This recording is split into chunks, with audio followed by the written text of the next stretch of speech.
Hey guys, it's Jess, and I am sharing a card with you today using a Scrapbook.com digital cut file. Of course, as soon as I started trying to make this card, my tape runner ran out of tape, so I had to switch to my Crafter's Companion tape runner. But I am assembling this die cut. It's a digital cut file from Scrapbook.com. I used my Cricut to cut out the file. This one is called My Whole Heart, and there are a bunch of different files within that bundle that you can use. Here I've used one that is an A2 size card. It cuts out the heart and then the word you underneath, and then you can embellish it however you would like. So you can see on my Cricut mat I have kept the little negative space pieces so that I could place them into those negative spaces where they belong so that it doesn't look like I have a giant hole. For a minute there I couldn't tell where that last piece went, and then I was like, oh duh, right there in the little Y. So I put those in there using my Fawn glue tube, and now I decided to add some little bits of sentiments to kind of jazz up the card a little bit. So I chose this stamp set from Honeybee Stamps. It's called Thinking of You, and I used the little words in there that says sending my love, so that when I add it to my card it will say sending you my love. I thought that was a really cool way to tie it together and kind of bring it all into like a smooth and coherent sort of card layout. So I'm using my mini MISTI here, and I am stamping with Letter It embossing ink. This is a clear sticky ink, and then I'm treating the surface with an anti-static powder tool to make sure that the embossing powder doesn't stick where I don't want it. Once I put that powder down, I can go ahead and stamp with my sticky ink. Go ahead and remove that piece of cardstock from the mini MISTI and use the Ranger super fine white embossing powder. This is great for lots of intricate details. The little grains of the embossing powder are very small, so it can stick to those small areas really well. Then I went ahead and heated that with my heat tool until it was melted. I wiped off the excess powder just so that my cardstock appeared black again rather than that kind of dusty look. And then now I have trimmed it down with my Fiskars paper trimmer, and I'm using my Cutter Bee scissors to trim off the little excess pieces. I wasn't sure exactly where I wanted things to go, so I kind of played around with a little bit of the layout here. I knew that I definitely wanted the sending up in the heart area like that, but I wasn't 100% sure where I wanted the my love part of it to go. I did end up putting it approximately where it is now. I just thought that that was a nice way. I knew I wanted it to be I wanted it to make sense. I wanted to clearly say sending and then you and then my love.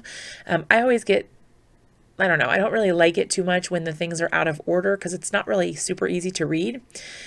These little squares that I'm using are actually a Scrapbook.com exclusive. These are little adhesive squares, and they are really, really great. They stick really well, and I had really good results with these. It was the perfect depth or height, I guess, dimension off of my card. I really liked that it gave a little bit of dimension, but it wasn't like too crazy and thick.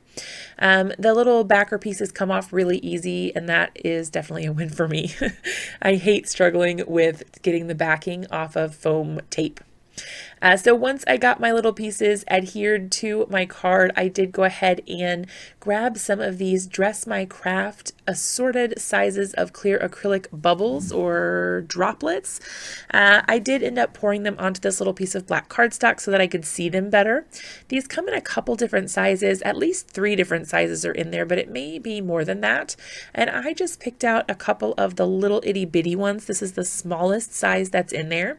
It's a little hard to see on the video here, but I don't think it really captured it in the pictures either, to be honest, but in person you can definitely see the little bit of sparkle and shine that they give, and I think it's worth it, but it doesn't really capture too well in the photos or in the playback here.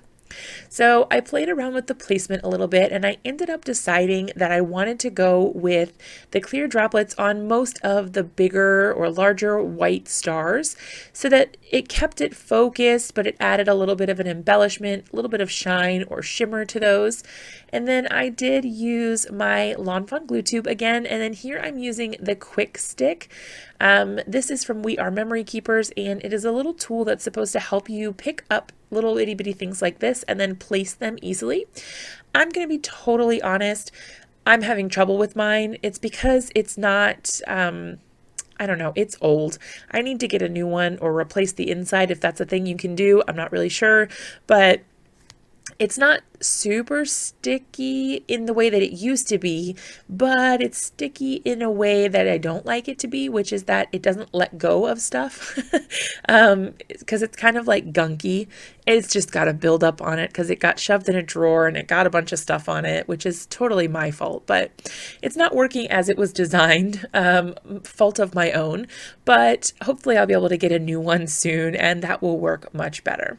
So that actually finished off the card, you guys. This is a super simple card for me, but I wanted to show you guys that you can definitely use these cut files for stuff other than scrapbook layouts, and that's my example for today. Thanks so much for watching. If you liked the video, be sure to give it a big thumbs up, subscribe to my channel for more videos like this one, and I will see you guys again in another video really soon.